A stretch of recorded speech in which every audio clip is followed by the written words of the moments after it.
Hello, a very good morning. Welcome along to a brand new week here on Ireland. It is a pleasure to have you here now, from a professional friendship finder to some furry fashion on the catwalk. We've got plenty on the way to make you go, what are they at on Ireland AM? What are you looking to stop it? He's the best-selling author that sold over 25 million books worldwide. Eoin Colfer is going to be dropping by to discuss his latest captivating tale. 25 million, incredible. And from tales to read to those that wag, we're going to meet the Cork men behind Street Style for Your Dogs. Is Bonnie down with this? Look at that. Does she have... That is way too cool for my dog. Hanging around outside a shopping centre. Look, the chain and all as well. Looking forward to chatting to those guys. Also, we're going to delve into the major stories making this morning's papers, including this story about discussing overcrowding in secondary schools. We want to hear from you at home. Are you struggling to potentially secure a place for your child come this September? We'd love to hear from this. 0896 111 111. Please do get in touch. Yeah, I've heard some nightmare stories. People that I know, like, bawling, crying, can't get it. Around the corner, can't get in. No, it's awful. Alan, what else do we have coming up on the show today? Well, we've got Vietnamese rolls in the kitchen, and we're going to check in with Ireland's Eurovision hopefuls Wild Youth ahead of their semi-final in Liverpool tomorrow night. Now, Deric is standing by. Good morning to you, Deric. Where are you this morning, and what's the weather like? Yes. Good morning, Al. We're live here in Cordoff in Dublin 15, and following that heavy rain we had last night, we have a bright start, and then we have a status yellow thunderstorm warning in place for 6 counties later on today, with some heavy rain on the way, especially into the eastern half. But of course, Katie Taylor's big fight against Chantelle Cameron, 3 Arena, 20th of May. So that's why we've come down here to Cordoff. We're outside Celtic Warriors Gym. We're going to be catching up with some of the locals, a couple of rounds in the ring, and guys, they promised they go easy on me. So it's a Monday morning. Take it handy. It's Monday. Get you in the lineup, Deric. I'm going to go to that Katie Taylor fight, so hopefully you look forward to seeing who's going to be involved in it. Good stuff, Deric. We'll catch up with you later on in the show. Yep. Now it is time to get the news in the Virgin Media News Hub. Here's Cliodhna Russell. Thanks, Tommy. Good morning. A man is being questioned by Gardaí in Sligo this morning on suspicion of the murder of a woman in the town. The woman, aged in her 50s, was discovered at a house in Sligo last Monday. A man in his 30s was arrested yesterday morning on suspicion of murder. Gardaí say he's being held at a Garda station in the northwestern region. Our courts correspondent Deborah Naylor sent us this report from Sligo. Gardaí are continuing to question a man in his 30s in connection with the death of Angela Canavan. The mother of 2 and grandmother, aged in her 50s, was originally from County Mayo but had been living here in Sligo town. Her body was found at her home at St John's Terrace this day last week, shortly after 8:30 in the evening. A post-mortem examination was carried out on the victim's remains, but the results have not been disclosed for operational reasons.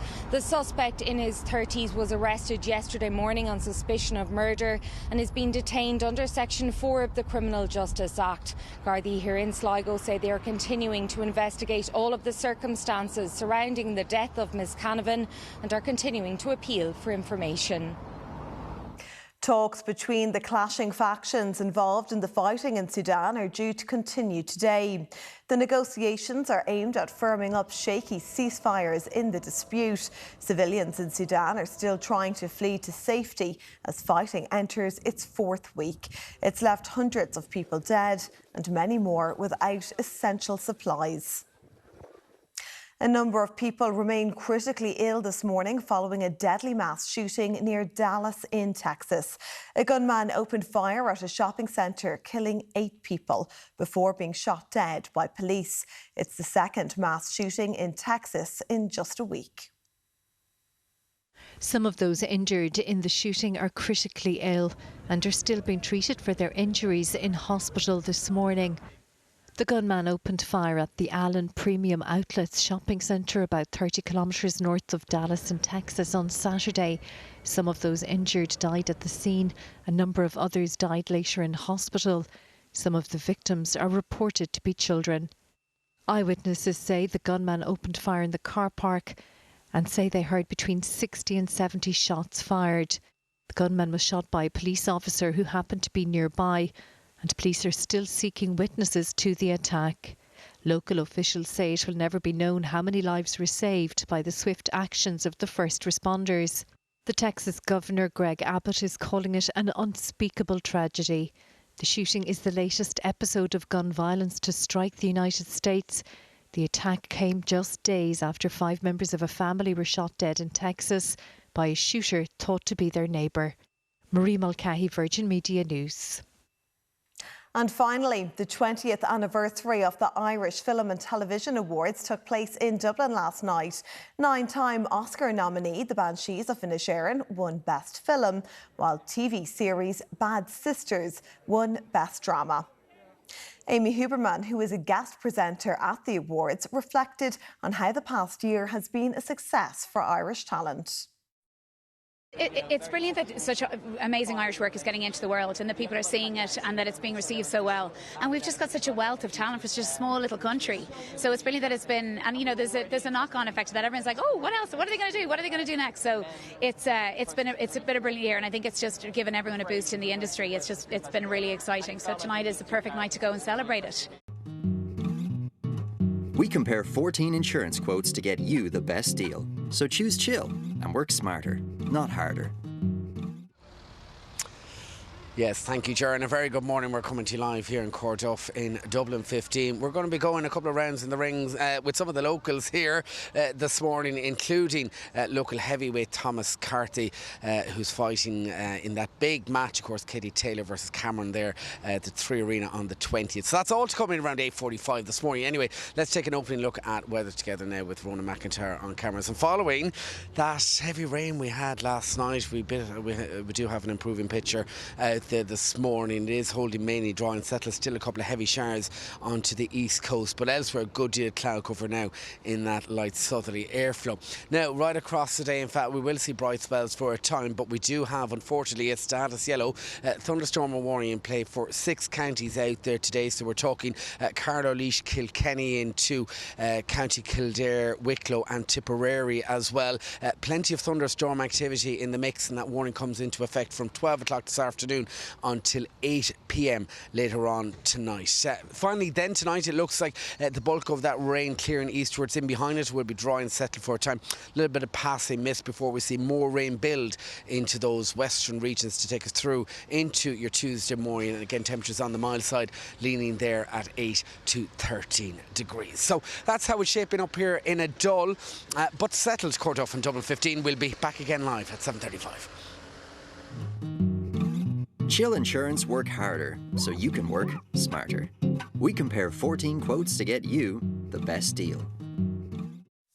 Now, after the break, we're going to be discussing the major stories in this morning's papers, including overcrowding in secondary schools. Let us know if you've had any difficulty securing a place. This is something that isn't new, so I'm sure there have been lots of stories about this. 089. Go on. Go. 0896 111. Please do send us a text. We want to read them out as we go through the show. We'll see you after this short break.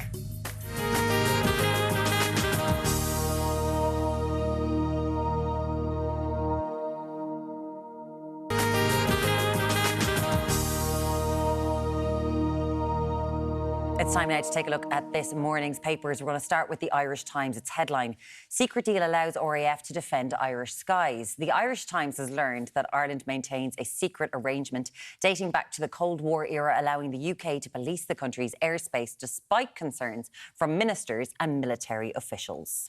Tourism faces €1 billion hit due to hotel bed shortages. A document presented to the Ministers of Cabinet Subcommittee on Ukraine outlined the implications for profitability and the impact of refugee occupancy on hotels and tourism. That's the front page on the Irish Independent. The Examiner leads with premiums to rise due to impact of climate change, insurers warn. Insurance companies have held meetings with the Minister of State with responsibility for insurance amid concern over the rising cost of premiums and high payouts. Up to 50,000 mortgage debt deals in danger. After the 7th interest rate hike since last summer, experts have warned the latest increase would have horrendous impact on many of the 300,000 mortgage holders on variable or tracker rates.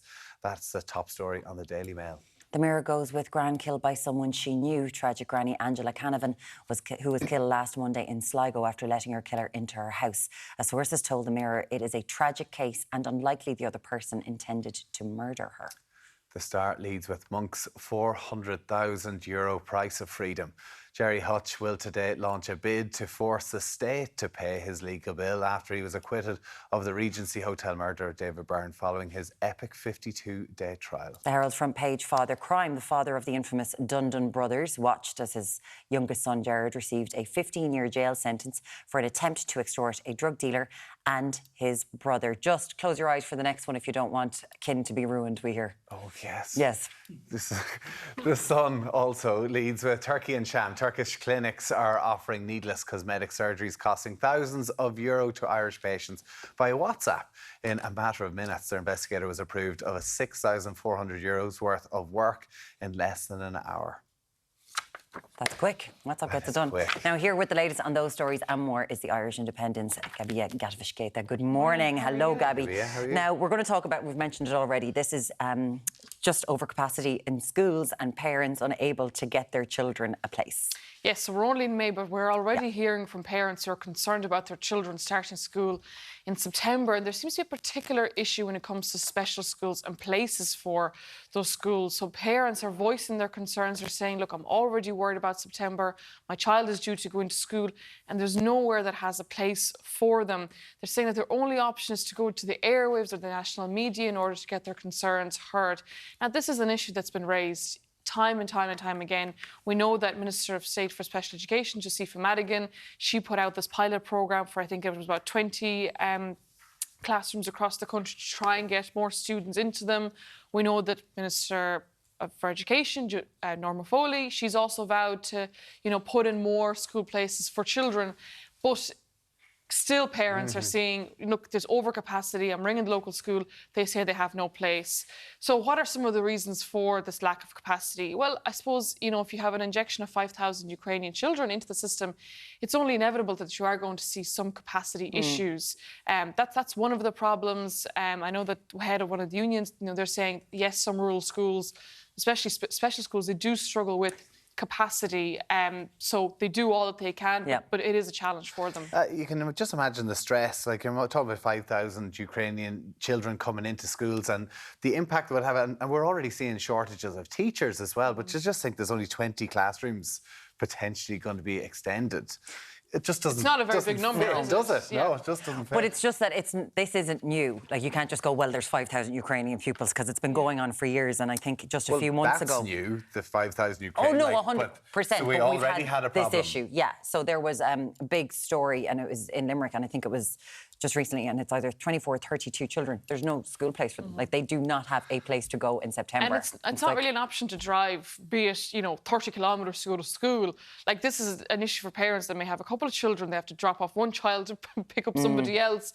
You can't really be driving miles and miles out. Just and that free bus scheme as well. They've had to get rid of that because, again, it got oversubscribed. And then there was lots of people who didn't end up using it, even though they got a place on the buses. So they've had to scrap the free. Maybe they didn't need a space, but they'd taken it anyway, and then other children couldn't get it. So it just seems a bit of a mess. Yeah, it points to, because sorry to interrupt, I suppose we're hearing so often about overcrowding in even in classrooms, that we've so many children. The pupil to teacher ratio has always been quite high in Ireland, and Minister Foley has tried and made it, I suppose, one of her, she's really pinned her political career on this to try and get those numbers down. We're still one of the highest averages in Europe. And I suppose when it comes to special schools, it does impact, those are really quite vulnerable children who need additional support. Yeah. They need almost, 24-hour care. And so to hear that they're not getting a space, that they're driving, for hours to go to school, it really does impact really quite heavily on them. It's really, like, just mental torture, as one mum just talks about here. And even every day my son would come home and ask any word with secondary school. He just doesn't understand. It's an absolute disgrace. Listen, let us know on that 0896 111 111. Are you in a similar situation at the minute, or do you see it coming down the line? Because it doesn't look like it's going to get any better anytime soon. Let's move on to another story again. So the increase in premiums. Obviously, we're hearing extreme weather events constantly at the minute, which means that insurance premiums are going to be very hard to try and cater for the likes of what happens flooding down the line? This is actually very interesting because we have been hearing about this flagged for a little while. So we're seeing minutes that have been obtained under freedom of information, by the Irish Examiner, and it's Minister of State Jennifer Carroll McNeill who's had these meetings with insurance companies, and they have said to her, we've no choice but to hike premiums because now we have this additional risk of all these weather events that may be due to climate change. So, for example, increased risk of flooding. They're saying they have to pay out millions and millions more in claims. Myrne is not convinced. No, because like they've allowed houses to be built in certain, like in Cork, we always know certain areas that is just in a flood area.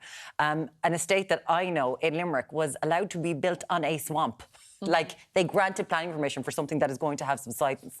So they've got all of these issues that are coming down the line and kind of going, yeah, you can build that house there. But they're not going to be able to get insurance. You're not going to get it. Oh, yeah, the house, you're not going to get insurance for that in 20 years' time because it's and if you do, sinking. your premium is going to fly up. Yeah, I mean, even in Dublin, we see, you know, coastal erosion, homes quite literally crumbling on beaches and so on that were built maybe many years ago. But just to be a little bit fair to the insurance companies, not want to defend them, but because climate change has accelerated so quickly in the past couple of years, these events that maybe were, you know, decades or hundreds of years down the line, they're actually snuck up on us a little bit. And I think that's probably where they're coming from.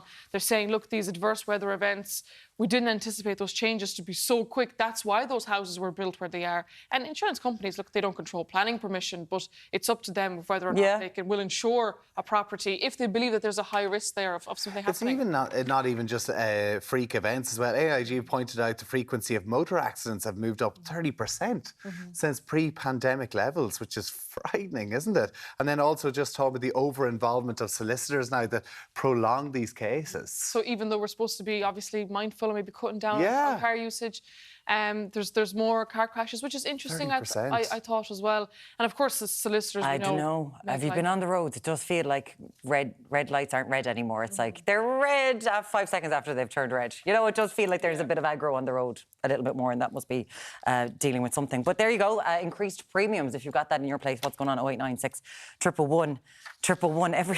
We could just talk about every aspect of Irish life and just the cost rising of absolutely everything. Was the cost rising of hair and makeup at the IFTAs last night? Everyone looked gorgeous. They were fabulous at the IFTAs. Ciara King hosting again the 20th anniversary. Yeah, big night out for all of the best of, I think, Irish talent, really. Great people there last night. Very big night for the Banshees of Inisherin, which, of course, has scooped so many awards now across the board. They picked up, I think it was Best Film, Best Supporting Actress and Best Supporting Actor for Brenda Gleeson and Kerry Condon. Paul Mescal scooping the award for Best Actor for his role in Aftersun. Again, you know, of course, that got him his Oscars nod as well. Ahead of Colin Farrell. Interesting. He didn't, I know. Yeah, I know. Neither of them showed up either. Oh, did they not? I know. There's Andrew Scott's lovely sister, Lovely Sarah. to see Sharon Horgan there, though. She's at the front of a lot of the papers this morning. Yeah, she is. Looking absolutely fantastic. There was definitely a black theme last night. Very much so. They seem to be in mourning of something. There were, you know, Irish women thrown a bit of black, you're good to go, jeans and a nice top most of the time. But they look beautiful. They all look fabulous. They did. And then, of course, there was a big chat, wasn't there? What's the big... Well, this is the big chat. The top so, job. Pat's Great Late Show. So, Patrick Kilty obviously was there with Cat Deely, which was interest that they would turn up to the IFTAs.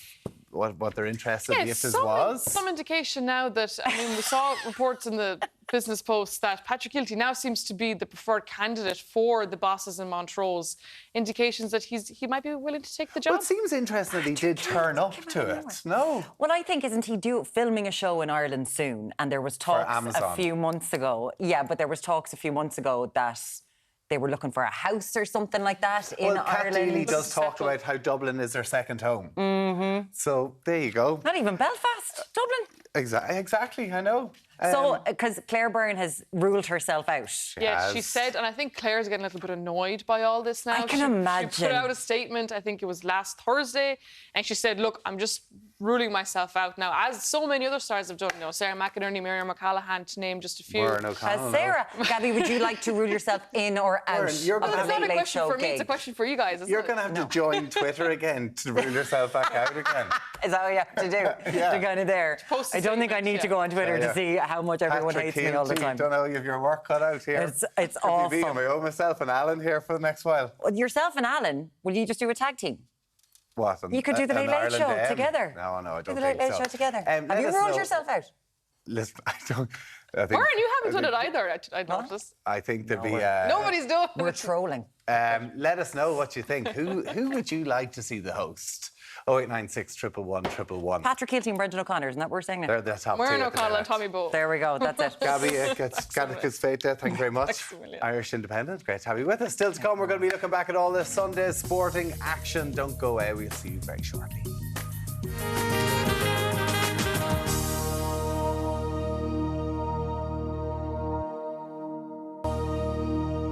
Now, is this true? I don't know. More and more people are turning to the internet in their search for friendship, and some are even paying for the privilege. Just let that settle in. Many are using it as a way to combat loneliness, which we can absolutely understand. While others are motivated to make money. Joining us to talk all about it is journalist Joseph Phelan, who is in London this morning. Joseph, it's a pleasure to have you. Can you please tell us about this app? It's called Rent a Friend. It does exactly what it says in the tin, does it? Yep. The name's very well suited for it. So it's a website that's essentially set up akin to a dating site or something like those websites where you go on and find people that you went to school with. So I came across this during lockdown when loneliness was a big issue that was in the news all the time. And it just stayed in the back of my mind. And I decided that I would register on it and see just what it was like to hire a friend to hang out with for an afternoon. And as you say, I used it solely to write an article. I was registered on there for about a week. I was entirely honest with everyone that I messaged, letting them know that I was doing it for journalistic purposes, that I'd like to speak to them and feature them in an article. Most of the people I spoke to didn't respond. I'd say 5 out of the 30 I messaged got back to me, but could be various reasons why that happened. Maybe they didn't want to be in the newspaper, didn't like the look of me. Both are plausible. So yeah, the people I spoke to were great. They were open, they were communicative, they were honest. But I only ended up meeting up with one person, a guy called Paul, and it was largely due to time constraints. I would have liked to have met a couple more to get a more rounded idea of people's experiences, but time just ran out. So with Paul and then with the other people that you did speak to, what was their motivation for joining the site? Yeah, I think people's experiences and their motivations varied. I think a lot of it comes down to expectation. So if you're going on there with the sole intention of meeting a best friend who's going to remain a companion for the rest of your life, chances are you're probably going to end up being disappointed. But if you go on there with your eyes open and you've got no objective other than wanting to meet new people and you accept that it's likely to be a transient connection, I think you're far more likely to have a positive outcome. And I think as well there's an added complication of this, which is the exchange of money. So there's a clear power dynamic there. And I think that's always going to be a factor in your assessment in both the value of the experience and its legitimacy. So Paul, the guy I met up with, he hadn't had any negative experiences and he'd been using the site for a few years, but it's worth noting that he has a lot of friends in real life. So he only uses the site out of curiosity, really. He just wants to be a nice person and he wants to be helpful. I'd say he's not the typical site user.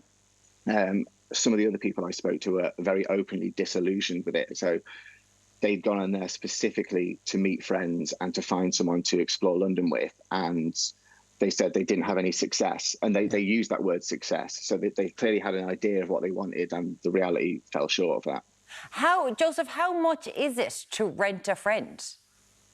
Well, the prices vary. It's all set by the friend. So you have just a dialogue with them online, and you have you discuss the fee.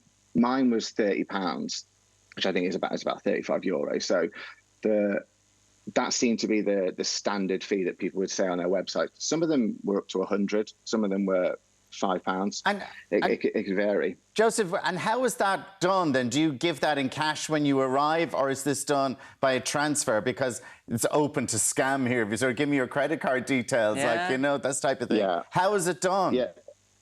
You're encouraged not to give the money until you meet up with this person. Oh, okay.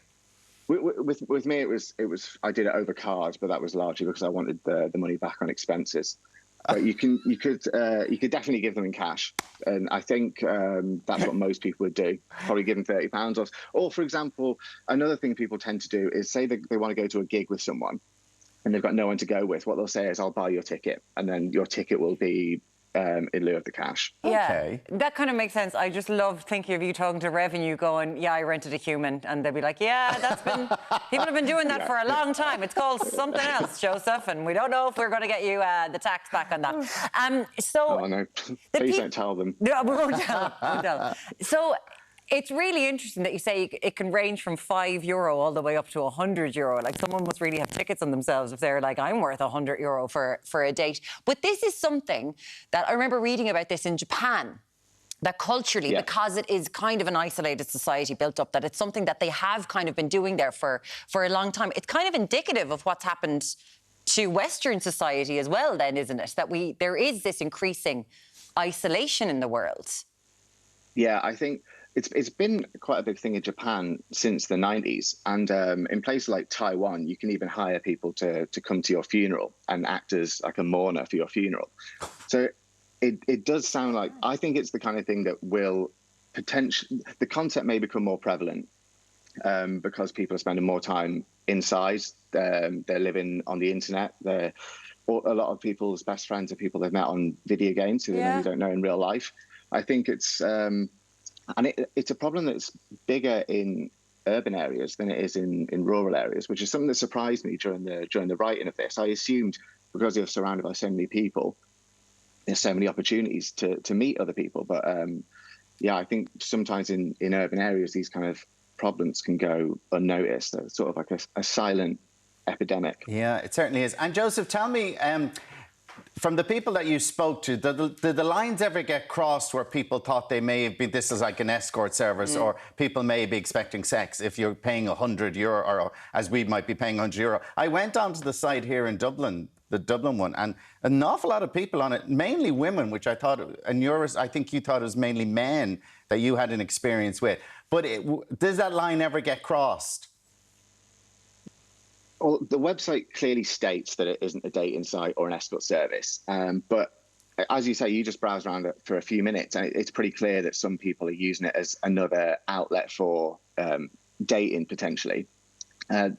When I was on it, there were quite a lot of men on there who specifically stated that they would only meet women, and then they tend to issue like a set criteria of what they wanted the woman to adhere to. So height, age, weight, religion, marriage history, things that I would say shouldn't really matter if all you're looking for is a friend. I'm not 100% sure what the solution is there. I guess you could report them, but again, maybe I'm just being a cynic, and they really do just want to meet a very, very particular type of friend, and therefore what right do I have to report them based on a pretty crude assessment of their motives? But I think in all likelihood there is quite a sizable minority who have no intention of actually finding friends on there. It is really fascinating because I think we can all see the health effects of loneliness is a huge thing. Joseph, your article was fascinating. The app is called Rent a Friend. Joseph Phelan, thank you so much for joining us this morning. We appreciate it. Thanks, guys. Thank you. It is fascinating, isn't it? It really is. Straight on the app, so he was. Still to come, he's the New York Times best-selling author whose work has been adapted for the big screen by Kenneth Branagh. Eoin Colfer will be in studio. Plus, we check in with Wild Youth ahead of their Eurovision semi-final tomorrow night in Liverpool. We'll see you in a couple of minutes.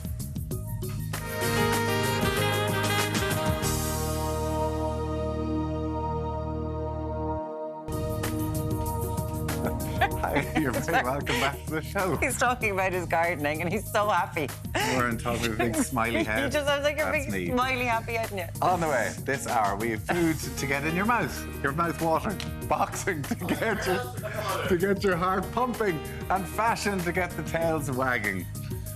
It's a bit rough on the old Now he's introduced us to a 12-year-old criminal mastermind. He's made elves very angry and brought us on an intergalactic adventure. Best-selling author Eoin Colfer will be here very shortly. Very excited to chat to him. Plus, they're set to play in front of an audience of millions. Wild Youth are going to be talking to us about representing Ireland in the Eurovision Song Contest. Very exciting for everybody. Hopefully. We'll also be meeting the Cork duo who are all about that pug life with their doggy street style business. What is Bonnie going to look like after today? You'll have to get her all the cool things. Instagram. She ain't going to be able Is to Paddy pull it not off. that cool enough? Absolutely not. Now Alan will stand by with another possum dish. Alan, what do you got for us? Awesome, definitely. Erin Bunting joins us again in the kitchen this morning because, Erin, now the dish you're making is on the front of your book. It is so indeed. It must be good. It is one of the best dishes in the book. We are making Vietnamese summer rolls with caramelised pork, prawns and lots of edible flowers, of course. They look amazing because I was thinking when you were saying it, I thought they'd be deep fried, but they're not. Look No, at them. it's like super fresh. It's like really good for this time of year. Lots of salads, lots of herbs, lots of fresh flavours. Looking forward to it. The pork looks delicious. Now, Deric is unlocking his inner Rocky. How are you getting on there this morning, Deric? Yes, Al, we're in fighting form here this morning. We're live down at Celtic Warriors boxes up here in Cliodhna in Dublin 15. Of course, Katie Taylor has her big home fight down the 3 Arena on the 20th of May. We're going to be catching up with the undercard Thomas Carthy. He is fighting for the heavyweight title on that fight as well. That's all to come in around 8:45 this morning. But for now, Ellie's giving it socks. She's working up a sweat. Come on, Ellie! Back to you in studio. Come on, Ellie! Ellie? What? Yeah. Don't mess with her. No. Oh my goodness. Ellie is giving it socks. That makes me want to do that. Get a punching bag. Why That's not great. move the bag and hit Deric? Now it's time to take another look at this morning's papers. We'll start with the Irish Times. Its headline, Secret Deal Allows RAF to Defend Irish Skies. The Irish Times has learned that Ireland maintains a secret arrangement dating back to the Cold War era, allowing the UK to police the country's airspace despite concerns from ministers and military officers. Tourism faces €1 billion hit due to hotel bed shortages. A document presented to ministers of the Cabinet Subcommittee on Ukraine outlined the implications for profitability and the impact of refugee occupancy on hotels and tourism. That's the front page on the Irish Independent. The Examiner's front page, premiums to rise due to impact of climate change, insurers warn. Insurance companies have held meetings with the Minister of State with responsibility for insurance amidst concern over the rising cost of premiums and high payouts. Up to 50,000 mortgage debt deals in danger. After the 7th interest rate hike since last summer, experts have warned the latest increase would have a horrendous impact for many of the 300,000 mortgage holders on variable or tracker rates. And that's the top story on the Daily Mail. The Mirror's front page, Gran killed by someone she knew. Tragic granny Angela Canavan, who was killed last Monday in Sligo after letting her killer into her house. A source has told the Mirror it's a tragic case and unlikely the other person intended to murder her. The Star leads with Monk's €400,000 price of freedom.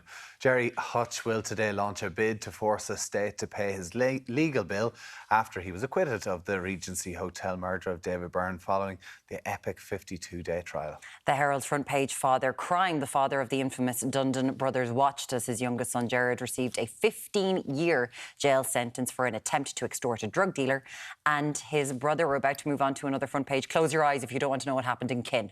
Yeah, That's Close our your warning. eyes. Close What a your eyes. spoiler. No spoilers, yeah. On top of that, the Sun leads with Turkey and sham. Turkish clinics are offering needless cosmetic surgeries costing thousands of euro to Irish patients via WhatsApp in a matter of minutes. Their investigator was approved of €6,400 worth of work in less than an hour. Anna, we're back. You can look now, Muireann. There you go. I watched it last night. That's all I can say. We've been hiding the sun all day. That's all I can say. And it's crazy that they can do that. But anyway, listen, we were talking earlier on about a number of things in the newspapers, but really a big one that's touched on a lot of people is the overcrowding in secondary schools and how a lot of people who are hoping for their kids to go into secondary school, it's insane, the oversubscribing and how local schools who are just around the corner, you have to travel to a different county to get into the schools. Micah said, living in Lucan, I have 2 kids, the eldest of which I have to pay €800 per year to bus them to a secondary school in another county. The school nearest to us had 3,000 applicants for 300 places. 3,000. Wow. Our youngest is in 5th class and we are panicking regarding his second-year school place. It's an absolute disgrace that the government continues to ignore this and allow thousands of apartments and houses to be built in a local area without providing adequate school places for the people moving in. And Mike is hitting that local planning. That is town planning when you're throwing up. And I know we need the houses, but it is Where's the local shop? Where's the local school? Did you used to play the computer game? Was it Sims or Town Planner or whatever else? Did you ever used to play that? And you used to have a certain amount of police stations and shops and schools and all. I know Sims. Is there a thing called Town Planner? Like, was there a Town Planner version of Football Manager? Yeah, it was one of those games back in the day. But I mean, it's true because you sort of these whole it's a community. Yeah, like small towns are popping up in places. And they don't have adequate shops, they don't have schools, they don't have chemists, they don't have doctors. Deirdre, my son is going to secondary school next year. Our local school has no places, and even my son now is starting to get worried. It's a disgrace, and there's no accountability being taken over the situation. And this is interesting, because you just mentioned that her son is getting worried. Karen says, we live in a rural area. There aren't many options for secondary schools. My daughter is due to start secondary school, and we're panicking. And her daughter doesn't understand why schools are saying no. It's really a stressful time for the whole family waiting to hear back. When you've got the stress of an 11-year-old being like, why won't they choose me? Like, that's awful. But it's crazy, like...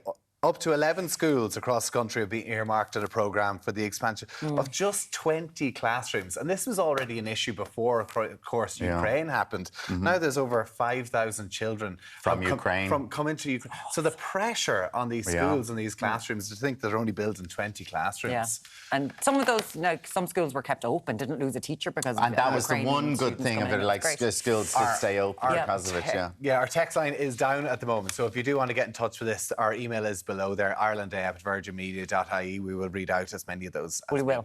And thank you for taking the time to send those into us. We really do appreciate it. Now, after the break, he's the man behind the global best-selling Artemis Fowl series. Eoin Colfer will be dropping by for a chat.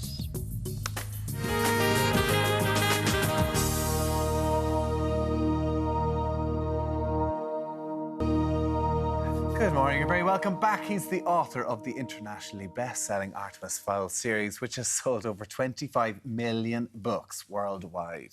We just say it so easily, and then when you think about it, you're like, oh my good God. A lot of books. Eoin Colfer is with us this morning. Eoin, how are you doing? I am tired, but really happy to be here with you guys. You are tired because you're just back from America, where you were promoting the brand new book, which is called Global, which you've been talking about. You've had in the works for quite a long time. Yeah, these things take years to do, and when you've got art that's complicated and it takes a long, long time, but it was worth the wait, I think. We're really happy with it. It's such a gorgeous and beautiful book. What's it about? Well, it's about global warming and how it affects children on the front lines, children who maybe have no protection from the elements. So rather than picking all the children, we picked 2 kids, one in the Bay of Bengal, Eritrea, Bangladesh, India, and then one up in Nova Scotia in the Arctic Circle, and how their lives are really being affected right now by global warming. So this is not a dystopian future book. This is what's happening today and every day. The only thing that is not true in that book is the author pictures on the back, which make us look very glamorous and windswept. They are. We do have to mention truly gorgeous. I don't know if you can see. I just think they're so fabulous. It is called Global, and it is on global warming. Of course, you're talking about just being back from America, but you have tried to do the right thing and sort of offset that, which I think is important for people who kind of. Yeah, I mean, kids are very smart and they know about global warming, and they'd say to you, if you're so concerned about global warming, how come you flew over here on an airplane and you got a book printed on paper? So what we tried to do was team up with a charity called One Tree Planted, and myself and the other 2 guys, Andrew and Gio, we planted enough trees to offset the tour. And then the publisher, the US publisher, planted enough trees to offset the printing. So it's kind of a carbon neutral effort that we're trying to do. And this is a team that you've worked with before on Illegal. And the thing is that you're so socially engaged, but it is engaging not just a young audience, but an older audience as well, because it is done through adventure stories. Well, it's like a Trojan horse. Yeah. I know as a teacher for a long time that kids really will learn if they're having fun. So what we've done is we've hidden global warming inside an adventure story. So you enjoy the adventure, but also you get the knowledge, and you've got kids going, wait a minute, did you teach me something? How dare you? So we did, and I think people will get to the end, and when they get to the end, there's the end matter, which explains global warming. But what we found is all the kids know. It's the adults who don't know. The kids all know. But there might be some of those kids who would not watch TV, but they will read a graphic novel. Yeah. So we're kind of we're just delivering the information that we feel they need, that we all need. And to be fair, you're a good man. You've got plenty of experience in this and how to write for children. Of course, Artemis Fowl, we just mentioned there, like 25 million books. Yeah, I was trying to keep that quiet, but thank you. Yeah. But it's it's a 12-year-old kind of criminal mastermind. Yeah. So you're like, you can see how kids just soak this up. But is it true, to go back to the start of this, that like it almost didn't even get off the ground? Well, it's very hard to, because people, when people see the tagline 12-year-old criminal mastermind, well, is that a good role model for my child to be reading about this 12-year-old criminal mastermind? And I would say no, it isn't. But the thing about Artemis is he develops. Yes. So but he starts off as a criminal mastermind, and then on the last page of the last book, he becomes a selfless hero. So he does good things along the way, but there's always little money in it for him. Yes. But by the end, he is this good guy. And definitely the message is, if this guy can change and make a good decision, we can as well. But it is a morality tale, like much like, you know, that we've always had from Canterbury Tales and everything like that. But were there kind of publishers going, "Oh, would you go away? We don't do this anymore. We've got to have brighter than white characters. They've got to be the best things in the entire world. We can't have any ambiguity." I wonder, would they publish it now? That's interesting. I mean, 20 years ago, I think... It was a more nuanced place, maybe. I think the first publisher... Not only did the first publisher take it, but there was a bidding war for it. So there was no... nobody was saying no. But I wonder now, maybe in the culture we have now. For example, we went on tour with Global in America, and in Texas, 3 schools dropped us because they said, you know, we don't want to upset the kids talking about global warming. What? So... Is it upsetting the kids, or is there because there are such structures in place that you've got a school board that doesn't believe in it? I don't think it upsets kids. I think if kids have some confusion, they're already upset. Like the level of anxiety, of climate anxiety, as it's called, among kids is huge now. But this explains it. And it also explains the little tiny things you can do. One thing I loved about the US publishers was that they made bookmarks with a list of things you could do today to help global warming. And when you were finished, you could plant the bookmark. So it was made out of seeds, and it was amazing. So little stuff like that. But if kids are a little bit worried and you say, "Oh, no, we don't want to tell you about that, we don't want to explain that to you," they get more worried. So... How do you know what kids want? Like, because you're so talented at writing for kids. How do you, how do you get into their mindset? I've always thought that most people in Ireland are told, OK, it's time to grow up now. It's time to get a job. It's time to put childish things behind you. But I've never been told that. So my parents were fantastic. They're both writers. And I said, I want to write kids' books. And they were, off you go. And so there was never a time where I was told, right, it's time to stop having an imagination. It's time to stop dreaming up these stories. And even before I was published, that didn't happen. So luckily, I've been allowed to kind of stay in that mindset. And even as a teacher, because you were a teacher before all this. Yeah. So this is something that people question with the education system. Yeah. That children are told to stick in their lanes and that imagination is kind of stifled. Yeah, I'm a big believer in multiple intelligences, and I really think every kid has their own intelligence. Yeah. And some of them have multiples, some of them have 2 or 3 or 1. But you've got to try and find that, and that's what I did as a teacher. So I think with any single child you can find something there that they love and that they're great at. And we talk on the show so much, it's like, well, why aren't they taught that in school? Why? Like, there's so much is put upon teachers. Yeah. I think it's like, oh, well, they'll do that in school, they'll do that in school. It has to be a whole community approach, really, doesn't it? I think the pandemic really opened a lot of people's eyes to show that teaching is more than babysitting for 5 or 6 hours a day. Yeah.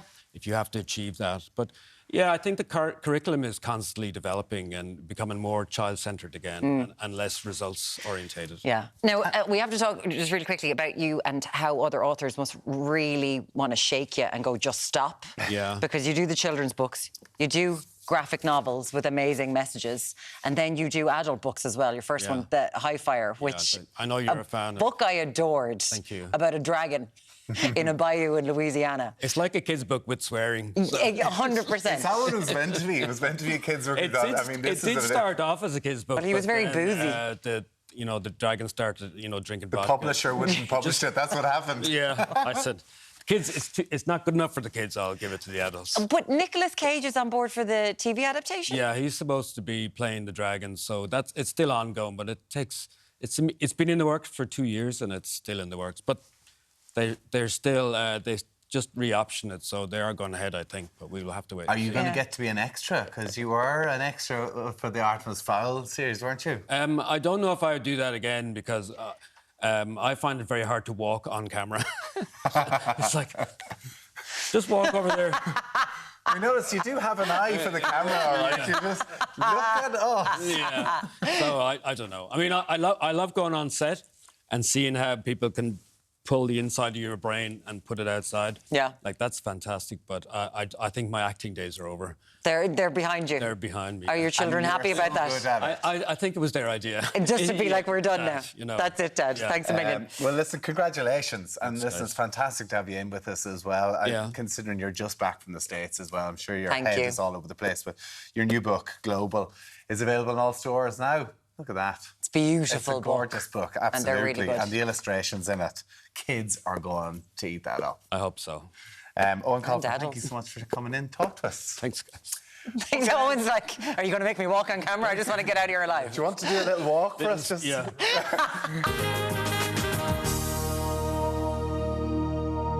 Thanks for staying with us. Now, following her fabulous debut 2 weeks ago, Bunting is back. I'm here again. With the bang. And this morning she is making us Vietnamese Summer Rolls. Good morning, Erin Bunting. Great to have you with us again. Oh, delighted to be here. Thanks so much. This is gorgeous.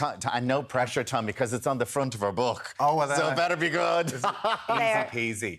I've been eating the pork already. Sorry. Yeah, I know the pork is so good. And it's one of the kind of elements of the summer rolls, but you can put all sorts of different things in them. I'm going to show you how to make the pork to start with. So we've got some Chinese 5-spice, we've got some garlic, and we've got some salt and some sugar. And I'm just going to pop that on the pork there. Is that pork loin? It's pork loin, yeah. So what would you ask? Would you just kind of like ask for a half kilo or something? Yeah, so about 500 grams of pork loin would do pretty well for this.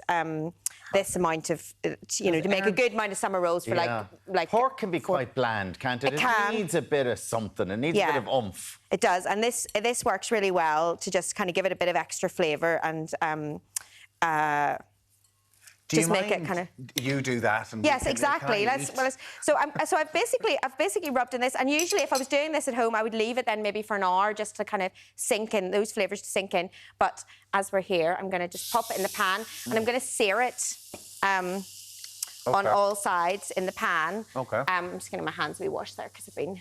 Okay, great. Making some And you would raw do meat. this, would you do this with a pork if you were doing it in general? Would you sear it and then put it into the oven if you were doing Yeah, either sear it and put it in the oven or sear it and cook it in the pan. Yeah. So you just want to kind of get a bit of colour on it. It's basically like kind of sealing in that flavour, getting a bit of kind of the Maillard reaction going, which is basically when it gets a bit caramelised. Okay. We're just going to sear it on all sides. And then once it's seared on all sides, this is just cooks on the hob. What we're going to do is we're going to put a little bit of sauce round it, and it's that's going to help keep it tender because it's quite a lean kind of pork loin. So this is going to keep it really tender. So I've got some vegetable stock here, or you could use chicken stock. I've got some sweet chilli sauce. Okay. And a wee bit of soy. Oh, lovely. Just going to give it a wee mix. And then once the pork's seared on all sides, you just pop this into the pan with the pork. I'm just going to pour it in here now. Let's steam up a wee bit. Right, and just let that bubble away. And just let it bubble away. Put a wee lid on it, just so it's basically you're kind of creating a little oven on the hob, and it's kind of cooking in the juices there. How long for? It takes about 45 minutes. I would check on it a couple of times just to make sure it's not like boiling Sticking, dry or sticking or whatever. But it takes about 45 minutes, and then you just press it, and you want kind of this texture of it, a sort of medium medium well steak, so it should be quite firm to the touch, and you'll know then it's cooked like, through. Isn't it like this finger? Yes, about that finger probably there. Those middle ones, yeah, finger. they're middle Feel finger. that? I know. That Or texture. else you could a meat thermometer. Wouldn't that be perfect? Yeah, for or it? meat thermometer, and yeah, if you're looking for it to be I must buy probably a meat about thermometer. Where can you- 65, 70. They're really good, Al. Yeah. This is good cooked a little bit pink. Pork loin's good cooked a little bit pink. And so once you cook the pork, basically you're going to end up with something that looks like this. So this is the pork cooked. I've taken it out and then I boiled the sauce down for 10 minutes over high heat, and it kind of creates a nice caramelized sauce, and then you can pour it over the pork. Put it over. And then Doesn't that look delicious? you can just cut it Trust me, very people thinly. watching that pork is absolutely delicious. So very thinly, and then you can use that to just pop into the summer rolls, which is what we're gonna show you how to make. And these, Okay, a summer roll, because I thought, like, we were wondering, like, spring rolls or spring rolls. We dumpling thought it was rolls. all going to be deep fried. But what are these things? Oh. So these are... So these are Vietnamese fresh summer rolls, which I learned to make in Vietnam. I've travelled quite a lot in Vietnam, and it's basically like a rice paper. It looks like this. It's like a rice paper wrapper. It's made out of rice, like rice flour and like tapioca starch, which makes it kind of, this tapioca starch gives it the kind of stretchiness, which you'll see in a minute. And then you just soak it in a bit of like lukewarm water. Okay. And it basically goes a bit soft. So you can see it's gone kind of soft. It doesn't need to be completely soft at this point because it'll kind of soften as the water sits in it. It feels really healthy when you're eating Oh, it. it does. Yeah, it's so fresh. I just feel like it's so good for this time of year. And I'm just going to show you basically how to roll the rice paper rolls, which is, you know, what you guys are eating. Erin, where would you buy them? So you could buy them in an Asian supermarket somewhere, or you can buy them online. Just like order them online because they're not a, you know, they're like a shelf stable product. You don't need to. You don't need to like have them in the fridge or anything like that. Right. Okay, so we've you're just kind of So lining up. You have carrots, yeah, so celery, I've got cucumber. some little cucumber bits here. Got some little carrot bits here. One of the things I love about these is like you can chop everything up and then you can put the water on the table and the rice paper wrappers, and then that makes a really nice. Oh, let people do it at home. People do it for themselves at home. Kids even. Yeah, kids love it. I've done this lots as a workshop for kids. Or, you know, you have some friends over and everyone like sits and has a couple of drinks and does this as they do it. I did that with my family actually the other week. We had it. This is my mum's. How full do you do it? This is my mum's favourite dish. So she absolutely loves these. So I've got some coriander in here. I've got some lettuce. I've vermicelli noodles. I've got some sliced lettuce. Some. Put a bit of pork in there. And you're putting a little bit of prawn on it as well. Yeah, and we're going to put the little edible flowers basically like face down in the middle of the wrapper. So that's how you get them at the top. Yeah, and then I quite like to put a couple of little mint leaves on, because then you get those. A few prawns here. And then the pork. And then the pork. And actually, you can do this with all, like, the recipe that's in my book has this, the pork and prawn, and that's like the classic Vietnamese combination. Because that looks really But you can do it with all sorts of things. But look, you know, so then once you've got this really stretchy wrapper, and you just kind of wrap it up to halfway, tuck that wee bit in there, and then fold up as though you're making a burrito almost. Look you know the way you make a wee burrito. Yeah. So fold up like that. It is quite stretchy, isn't it? And then it's like cling film. Finish rolling. Al, have a go like at that. Come on, try and let Alan make one. Can he? He can. Come on, we'll try one. Well, let's get a wee wrapper in. Why not? I'll eat that one. You'll eat that one. Okay, there you go. So there you go, Tommy. Right. Now, we won't have time. I'll do it during the break. No, we do. We and have time. Go on, you have a go quickly. I needed to put one in earlier, didn't I? So because let's go. Surely you made that look so easy. Right, so... You made that look so easy, telling you. So, and some cucumber. So I'm going to do this very quickly. Bit of carrot. Oh, that's loads. Oh, that's too, is that too much? Might be too much. OK. Then we have the flowers along here. Yeah. And a little bit of pork. Yeah. And not prawns. Not prawns, because I don't like the prawns. Fan. Right, stretchy, that's it. Like stretchy. Then, is it? No, just see, it's not... This is like one of your face masks. You can take that home and put it on your face. It's soaked enough, so... It wasn't soaked enough. No, it's pretty good. Yeah, it's pretty good. it wasn't soaked enough. You need to probably soak it just for... soak it for like 30 seconds or so. There we go. That is not bad, though. There you go, Tommy, not bad. Look at that. I'm very proud of that. Very proud of that. Erin, thank you so much, and it is in your book, and actually delicious. And the sauces with it. Is it a chili yes, sauce? and we've got this delicious sauce, yeah. So it serves with a wee dipping sauce with lime juice, rice vinegar, a bit of fish sauce, garlic and chilli.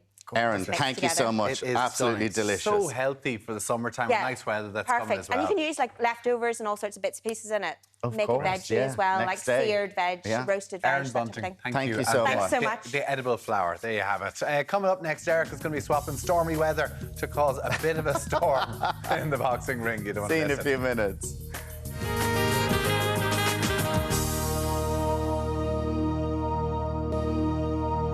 Thanks for staying with us. Now, our very own Deric's going to get the head bet off him this morning.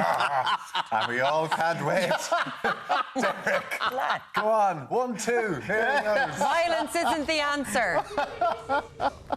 Oh, absolutely, guys. Come here, Katie Taylor, eating your heart out. We're going a couple of rounds of the ring this morning here at Celtic Warriors Boxing Club with this big lad, Thomas Carthy. Tom, what height are you first up? 6'4". What weight are you? About 18 stone. OK, so you pack a punch. Pack a punch, all right, yeah. Absolutely. Now, before we get into your title weight fight on May the 20th, you're the undercard for Katie Taylor. Let's talk about how you got started in boxing. So I would have started about 11 years now, so just over 11 years. Started off playing Ga to begin with and was really tall and skinny and wanted to kind of get a bit stronger and fill out. So swapped over to the boxing in kind of off-season. Boxing took off and I just threw the Ga to the wayside then. Now, as I mentioned, you're packing a punch and you have 5 wins under your belt so far. Yeah, Tell us about those fights. So yeah, 5 wins so far. So 5 wins, 4 knockouts. Fought in some really big stadiums all around Europe. You know, made my debut in Belgium, fought in York Hall, Wembley Stadium, the O2 Arena in London, and now we're coming back May 20th to the 3 Arena. Coming back in May 20th, and in fact you had a big fight 2 weeks ago in the UK. Yeah, big fight 2 weeks ago in York Hall. That one finished with a 4th round knockout, and now it's all eyes on May 20th. May 20th, let's talk about it because it's probably your biggest fight to date. 10,000 people in the 3 Arena. Yeah, without a doubt, biggest fight by far. Yeah, absolutely. It's going to be an absolutely historic night considering it's Katie Taylor's homecoming and my own homecoming. I haven't fought at home since I've turned professional, and even before that, it's been a couple of years with lockdown, you know. So it's been probably 5 years since I fought back at home. You're the undercard on the event as well. Tell us about your fight. Who are you fighting? He's a Scottish lad, isn't he? Fighting a Scottish guy by the name of Jay McFarlane. Experienced guy, you know, he'll come with, give me a good test, but these are the sort of fights that me and my team have been looking for, and first big step up for me, first title fight, you know, so I'm looking forward to adding the first belt to the collection. And it's a home crowd as well. Home crowd as well, you know, going to be a crazy crowd, 10,000 people in the 3 Arena, yeah. You know, all screaming for me, you know. Really, really looking forward to it. And amazing for Katie Taylor as well to get that fight back home. It wasn't Croke Park as we would have wished, but 3 Arena is still good enough. Listen, Katie's done so much for Irish boxing, you know, she's done loads for Irish boxing, so much that we can't even comprehend in conversation, so I'm delighted she's getting her wish and getting her homecoming here in Dublin. All right, well, there's a girl fighting here behind me. In fact, it's the European champion, Chloe Gabrielle. Come over here to me. Chloe, tell us about how you became European champion. I became European champion over years of hard training, years of work, getting different fights. And I was beaten the year before in the Europe champion by the Russian, and then I got her back in the final. And that was in Romania? Yeah. And that was back in 2019? Yeah, 2019. OK, now you're obviously looking at the likes of Katie Taylor. You're looking at Kelly Harrington, who had that massive win in the Olympics. Big icons for you. Yeah, both of them brilliant. They are excellent. They're great role models. They're both very down to earth. I'd be training with Kelly up in the high performance sometimes. She's great. Katie Taylor is amazing.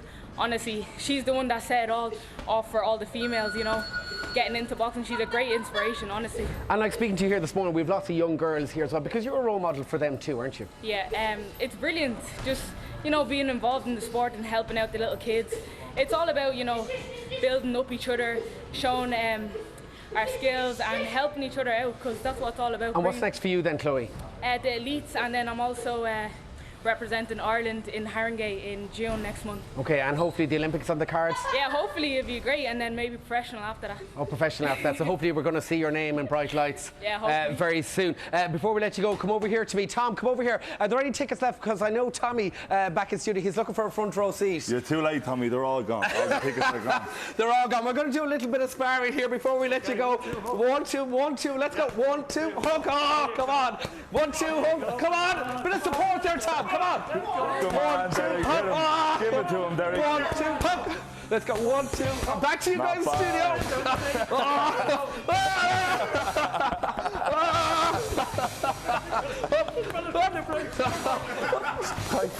Well, you have to chin him now, Pat. He's a limit man as well. Fair play to you, Deric. I don't think you really meant to stick the shoulder in, though. No, and Tommy was looking for better seats. Well, I do have my tickets. I have my tickets. I'm going to be there, but I'm up in the gods. Yeah, but anyway, listen, it'll be a great day. I can't wait for it. Fair play to you, Deric, and fair play to everybody who's involved this morning. Yeah. She's beating the head off each other nice and early this morning. Anyway, coming up after the break, from wild youth to hopefully some tame dogs, we're going to have plenty more Ireland Aim coming up after this short break.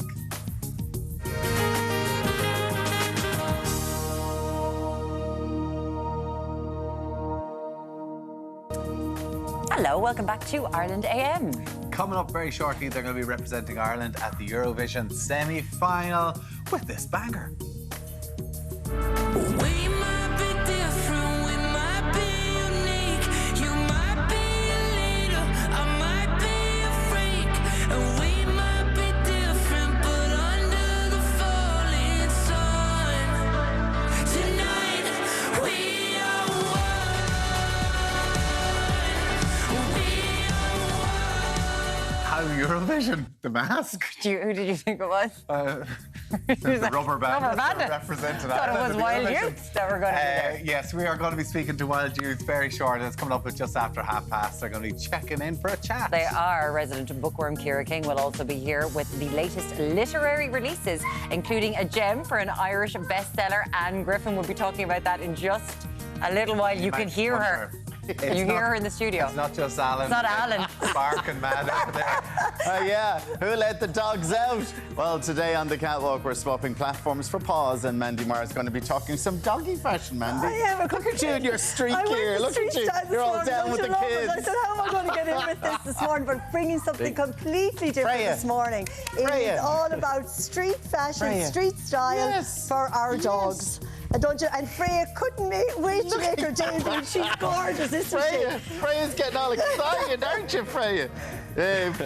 Freya's getting all excited here. Now, Deric, how are you getting on? Are you still boxing the head off that poor man? Now you're out of the ring.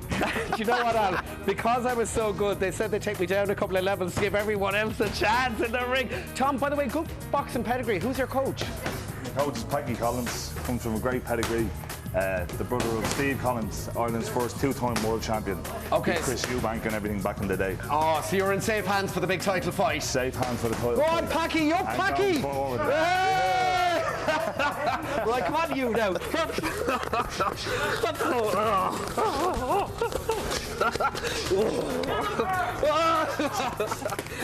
problem, no problem. Watch out, old Deric, he'll get you. Let's get into a corner anyway, won't you? Packy's working on the sound effects for him anyway. You have it? It's like a game of musical statues there.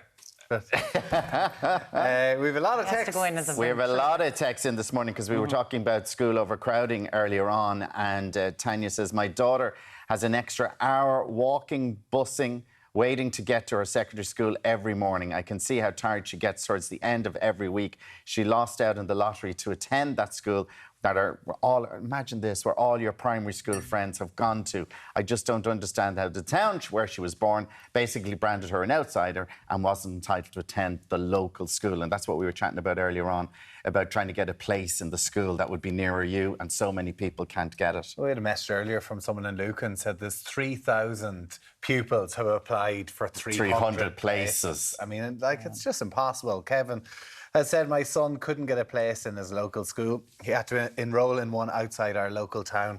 There's no transport available to take him. So we have to drive 45 minutes each morning to drop him to school. I'm always late for work. And while my manager is understanding of this, it is very, very frustrating. Yeah. Wow. Because then getting there for you to make it on time for work, you don't want your kid waiting outside in the rain from if the school isn't open or whatever. Particularly when they're probably driving past 2 or 3 schools. I know. That are much closer as well. Mark says, my son has special needs, and even if he gets a place in our local school, I'm worried that he won't get the support and personal care that he needs due to the overcrowding in schools. And the reports are, and I think you hear it every year, those parents who go on the radio and who are seen on the TV just going, we don't know where else to turn. We have to say, so we have to do something. And they're just shouting out for all the parents with children with special needs, going, please just help us. Yeah, and special needs is a huge issue, even normal, like large class numbers as well. So like the class numbers are actually being packed. You can see classrooms are being packed. Denise has said, you know, classes are so big, the students aren't even getting the support that they need. And other parents with the kids in school have said the same. My daughters are struggling in their exams and things coming up. I just don't know how I can help them. So, yeah, we can see so much, like in a country that is so rich when you see all the money coming in, but then you have the like education problems. We don't have enough schools, enough housing, health. Yeah, like you kind of wonder sometimes with the amount of money and to seem to be one of the richest countries out there, how actually the infrastructure is so far behind. An extra 440 million tax take in April that they weren't expecting. So it's like, oh look, accidentally have more. They save it. Like you can understand it, but like you have to spend it. You have to spend it. Like we're going to do some doggy fashion a little later on. And Shelley shared some pictures of her dog Daisy. Let's have a look at Daisy. Oh my God, Daisy. I love this so much. She says more catwalk than streetwear. Her dresses. Look at Daisy. Her dresses. Buckingham Palace. For the coronation. For the coronation. Her messes are made by AG Dog Fashion in Belfast, who makes dog dresses during the pandemic. I see. Oh, look at her in her little fur. Oh my God, that is fantastic. We love her. That's AG Dog Fashion in Belfast. I keep on seeing people online putting their cats into dresses and stuff, and my cats would claw my eyes out. That's what I thought. Some cats wouldn't allow you to do anything with it. But it doesn't fit. It doesn't fit. What were you trying to get the dog into? Put on the pounds over I was just about to say, don't body shame her. Sorry, Bonnie. Body shame her, that's not good. We are going to see some. If you've got pictures of your dogs or cats, you know what to do. Please email irelandam@virginmedia.ie. We'd love to see them. Now, from a devastating disappearance to a timely tale about first love, Ciara King is reviewing all the latest book releases next.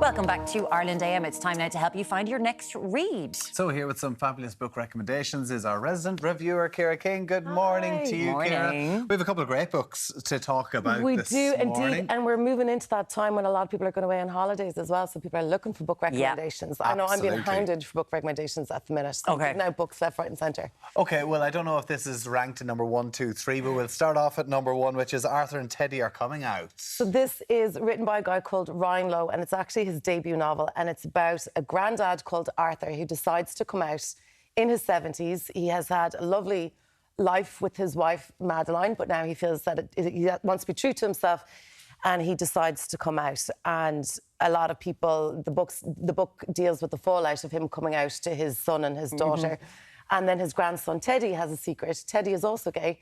And he sees the reaction that his grandfather has gotten, so he's a little bit worried about coming out. But the book it's told through Arthur's point of view and Teddy's point of view, and the journey that the two men go on at different ages, like in their 70s and 21 years of age, and what it's like coming out. And there's like romance stories and there's long lost love. And it's the story about basically being true to yourself, and no matter what age you are, being true to yourself and living your best life and living the life that you're supposed to live. And if you're looking for, like, say, you know, when we're getting into summer, we're all looking for a certain type of book. So is this the book that you want, where you're going to be weeping on the beach, where you're going to be feeling empowered and going, I'm going to go out there, I'm going to try Tinder again? You might have a little weep on the beach. Weep on the beach. Yeah, but it also, when I was reading it, you know, sometimes, I don't know, sometimes I just feel really old and I just want to give up, right?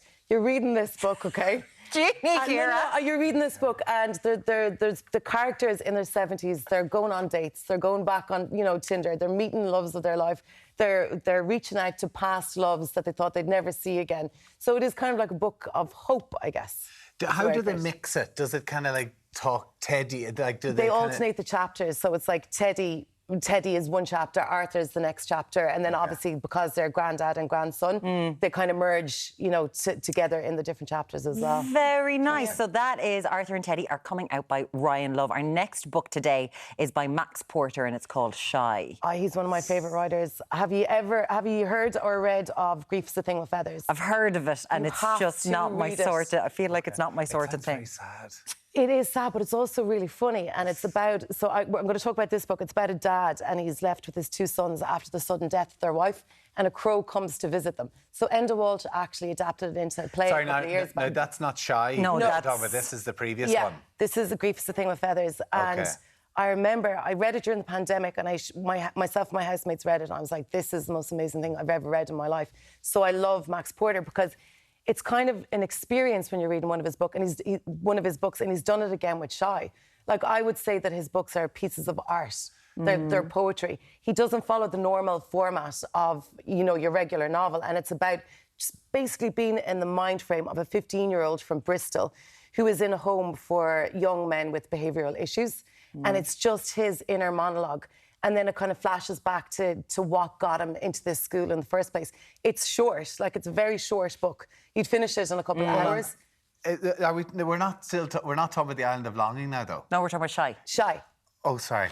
Sorry, Anne Griffin is next. Anne Griffin's next. Or Max Porter. Shy. I was thinking, where is this on this one over here? Sound like that. Max Porter, as you said, it's experiential, and he's definitely the sort of author that you sit there and... Is this a stream of consciousness book? It's a stream of consciousness. Yeah. It's in parts of it. Like, there's no particular format. Like, he has different fonts.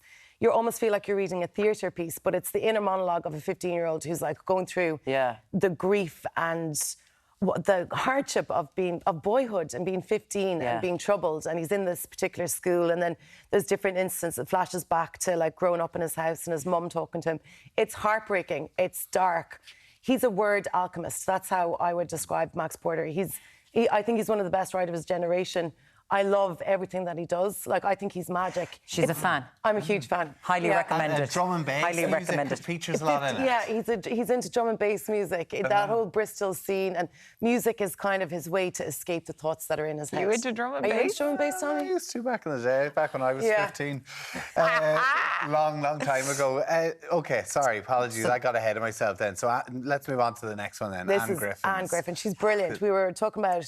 Listening Still is a book, her last book that just got inside my soul. She's just so funny, and then it's so beautiful, her writing. So this is her new one, The Island of Longing. What's it about? So it's not that funny. It's a story about a woman called Rosie, and her daughter has been missing for 8 years. Her daughter Ciara has been missing for 8 years. The impact that has had on her life, so she decides to go home. She grew up on an island, and when Anne Griffin is talking about the description of the island, Roaring Bay, in the book, it could be Connemara, it could be Donegal, it could be Cork, it could be Kerry, you know? Like, for me, the way she describes island life, and her father asks her to come down to run the ferry business, and then she gets down there. It's a distraction from her life in Dublin, where she is obviously still looking for her daughter, 8 years, looking for her daughter, Ciara. And Ciara's voice is also peppered throughout the book as well. So as you're kind of seeing how Rosie is getting on with her current life, Ciara's voice is in the book as well, telling you what happened the day that she disappeared. It's heartbreaking. It's a heartbreaking read. It's a page turner. I'd imagine it's very triggering for those that have had family members that have left and never come home. It is dealt with in a really compassionate way through the writing of Anne Griffin. And it's one of those ones that you'd be sitting on a beach reading. If you get an opportunity to read an Anne Griffin book, it's always a good thing to do, because she is fantastic. Bring the tissues, though. You've chosen three heartbreakers. Yeah. 3 heartbreakers for us. But you know what? A bit of a cry. Something for me there this morning, Ciara, like, delighted with that. It's a bit of a cry when it's raining outside in the summer. One sounds... It is out of this world. Now, we've got some book news, and this is, I got in my post last week, Tom Hanks, who loves a typewriter. He's used those typewriters to write an actual novel. And he's going to appear at the Dalkey Book Festival, which is pretty incredible. I thought you were going to say you got in the post an invite to the Dalkey Film Fair, the book festival. Yeah. No. I got the book. I got the book to read. Yeah. Now, this is getting great reviews. It's about the movie industry, right? Yeah, so it's the name of the book is The Making of a Major Motion Picture Masterpiece, which is... I mean, how many words is that? That's a lot of words for a title of a book. So it's about the behind the scenes. Obviously, we know Tom Hanks is an incredible Hollywood actor. But this is about the behind the scenes. It's a novel about behind the scenes. This is not real. This is not Tom Hanks talking about his movie experience. Yeah. He's written a book about a character who releases comic books, and a major studio are making the movie making the comic books into a movie. And it's about behind the scenes and what goes on behind the scenes. To remind yourself, it's a novel. It's a novel. Yeah. It's not Tom Hanks' real experience. He tells a great anecdote, to be fair, in real life. Really does, so he's going to be at Dalkey, sitting down, chatting about his book. It's huge. It's massive. Will we get him holding a super value bag? Heading into 40 I foot don't though. know. Well, do you Just know saying. what? When he comes in to talk to us before he goes to Dalkey, we'll give him the super value bag. He is going to be at Dalkey Church on June the 16th. June the 16th. The late isn't on then. No, come on, Tom. Come on into us. Have a chat. Ciara King, thank you so much Guys, for thank joining you. us this morning. Some crackers. Thank you so much. We'll be crying. So we will.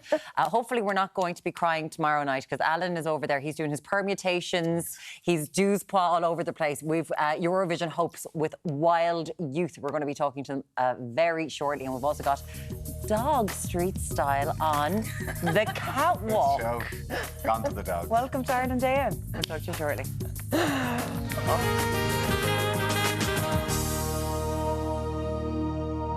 Thanks for staying with us. Now, back in February, Wild Youth were chosen to represent Ireland at this year's Eurovision Song Contest. I thought you were going to say the date, the time, the hour. He knows absolutely everything. They're in Liverpool now preparing for the semi-final, which is happening tomorrow night. Please welcome one of the lead singers, Conor Donoghue. Conor, good morning. How are you doing? I'm good. How are you guys doing? Listen, it's lovely to have you here because, in all fairness, there has been so much chat about this. Like, the Eurovision is back in the zeitgeist in a way that I certainly haven't noticed in a very long time, as someone who probably, wouldn't be as big a fan as your man sitting beside me here. How does it feel to be kind of at the centre of attention of this? Because you've been on the papers for ages. Yeah, it's definitely crazy. I think we're so in it, though, and we've kind of been travelling, doing shows for the last 4 or 5 weeks. We don't really get to see it all. The only updates I get is from my dad, a screenshot. But it feels amazing. The support feels amazing, and we're just so excited, and we hope we can do everyone proud. What's the build-up been like? I mean, I've seen the set. The set looks absolutely incredible there in the Bank Arena in Liverpool. What has the build-up been like for you guys? Are you as happy with what you've been doing so far? Yeah, totally. I think it's quite interesting. You do, for people who don't know, it's like you do your first rehearsal, and then what you do is you go into a watching room, which is like a cinema, with people who work for the Eurovision, and you make alterations to, let's say, how it's been seen on camera.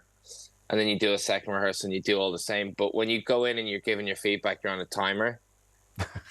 So you get 20 minutes and it counts down, and you have to try and get everything across in those 20 minutes. But I feel we've landed in a very good place, and I feel we're very happy with how everything looks. So it's now kind of just down to us to give the best performance. Because so the performance is obviously very important, as well as the song, because the Eurovision is all about the spectacle and the fun. You have been wearing cat suits, as far as The gold is very gold, your performance this year. Yeah. How are you feeling about that? Which? About the performance, actually having to bring this massive spectacle, because Eurovision is bonkers. Yeah. I mean, of course, I think there's definitely nerves, but I think that's always a good thing too. I think I always say if you have nerves, it just means you really care. So, we're very excited. We're lucky that we have so much, history with performing, and we've done big shows. So I hope that when it comes to tomorrow that we just kind of flourish and that we really come into ourselves and give the best performance possible. Well, Conor, I have seen some of your rehearsals, and it does look incredible. You are down this big gold circle in the middle of the stage, and the camera pans up, and it looks amazing.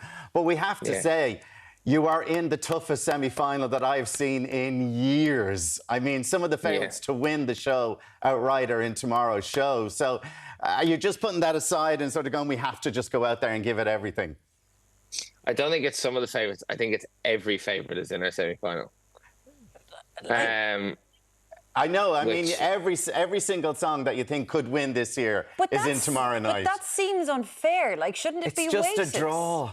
It's a draw, you see. Right. Everything's draws. So, but I mean, look you're going to give it everything. But I mean, you have Loreen, you have Finland, you have all of them. But I mean, when you have Graham Norton saying that those Irish lads now could be the dark horses in this year's Eurovision, that must have given you a bit of a lift. Yeah, it's amazing. I mean, he commentates every year. He knows the competition better than anyone. So to kind of get his seal of approval was incredible. Muireann's just looking at what you're going to be wearing tomorrow night, and she's very impressed. A little less competition, a little more action, please. And We're going to go full Elvis. Come here, Conor, you wore a black one of them yesterday on the turquoise carpet. Was there a sale on catsuits somewhere on it? Did you get them specially made?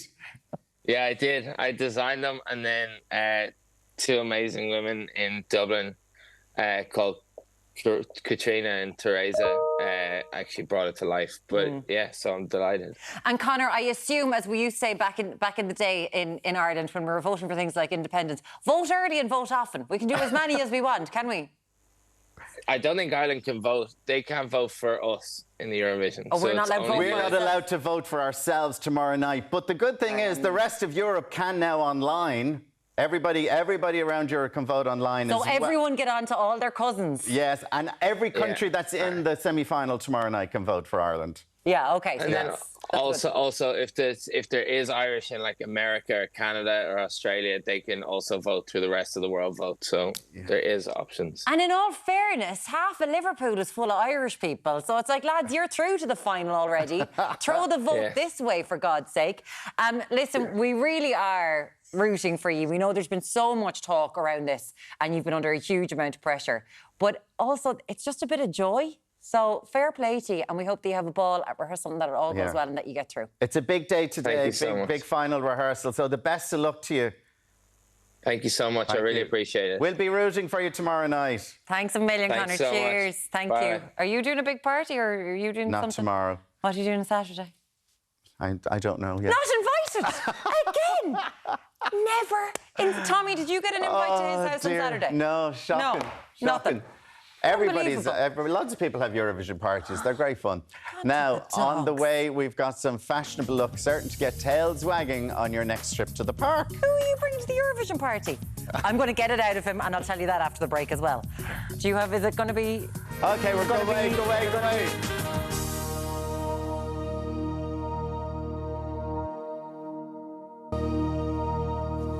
Now, next up, it's fashion, but this morning we've added a little bit of a twist. Slight little twist. Brothers Benjamin and Dylan Church tell us all about their Irish streetwear brand, but it is slightly different. Now, if you look... Hello, good morning, Dylan. Good morning, Benjamin. Benjamin, how are you doing? Good morning. So I'm sitting there going, streetwear totally makes sense. This isn't for the likes of you or I.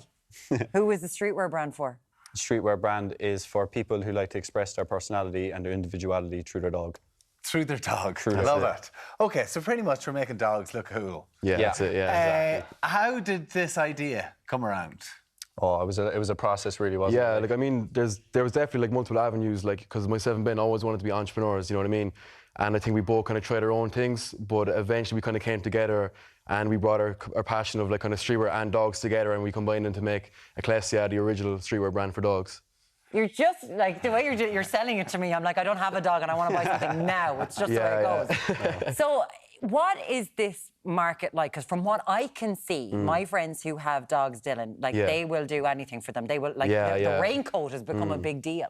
Yeah, big time. Yeah, like I mean, the beauty of being in this industry is that like. I mean, who doesn't love dogs? Like, you know what I mean? Like every day we get to work with dogs, all these pop-up events, you get to meet people who are showing your support, who are coming up to your stall, and they all are just great people. They love their dogs. They're willing just to do anything for their dogs, really. You know what I mean? So we definitely picked the right industry. Like I love those pictures. Now I have a dog, and I have tried to put jackets on my dog lots of times. But the thing is, when I'm living in Ireland, it's raining, it's wet, it's muddy. Yeah, sure. Anytime I put a jacket on the dog, come back, it's filthy. Yeah.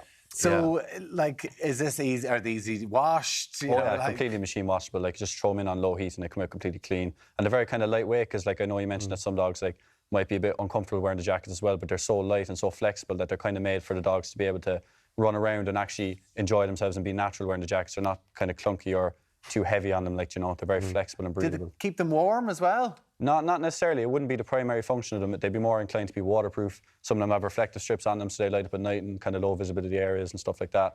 And, you know, overall, like, you know, a big aspect of it as well is the fashion and the style, like, because it does look cool at the end of the day, like, you know, when you look. It does look very cool. Because when you went to Freya, like, this gorgeous pit bull, and we've got 3 pit bulls this morning to do our modelling for us. That's it. Did she just go for it? You can hear her. Oh my God. She misses us. I'm just about to go. Oh, she's a winner. But was she kind of like, I'm all good, whatever you want to do. Because I'm sure there are some people who are like, no, the dog's like, get away from me. Yeah, I guess the funny thing is, I suppose it actually started off with just putting Ben's trainer in Freya, and I think that's where the idea kind of sparked. Like, I wonder how we can take this to the next level.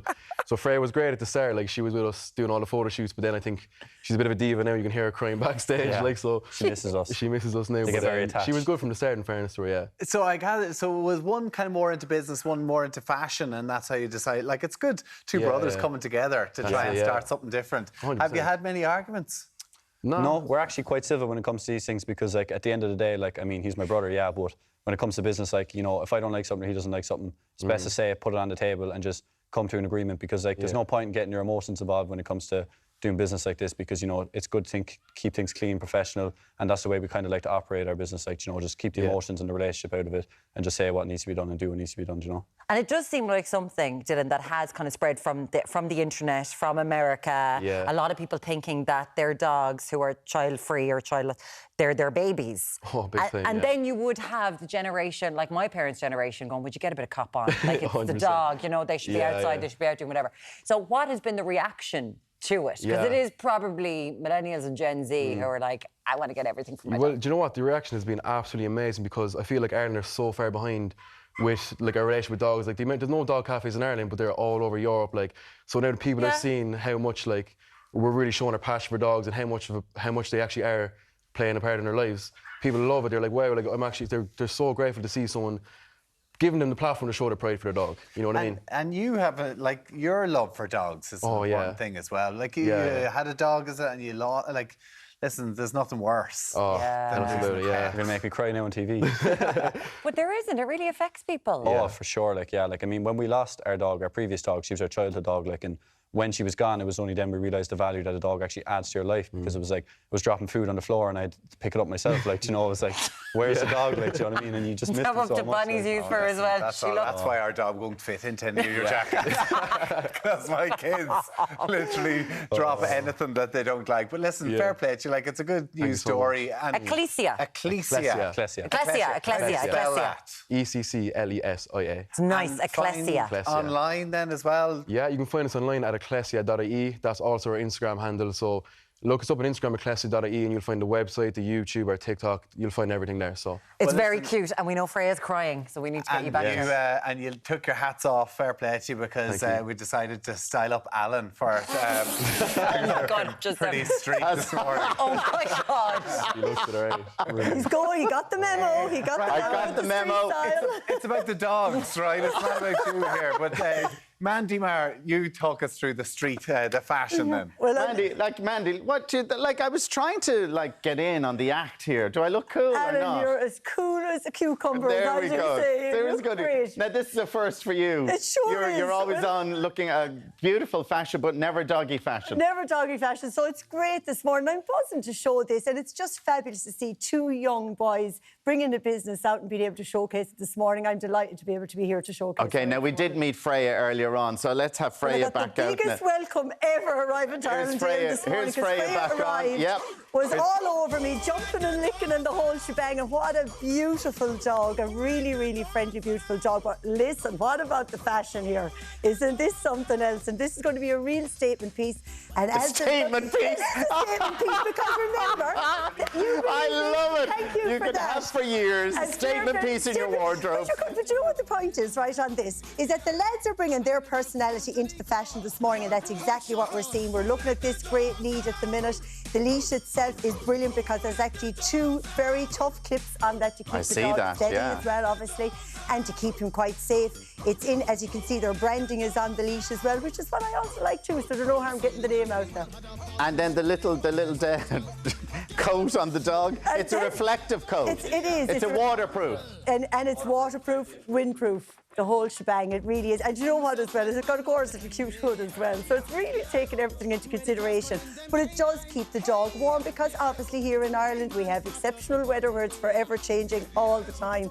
And then this is here in the red. They have a few different colours. They have 8 different styles in these as well. And it keeps the dog dry there, It sure does. Okay, moving on. Well done to Freya on that one. Well done, Freya. Moving on to Polly. And now Polly is Mirren, look at Polly now. Wait and you see, look at Polly.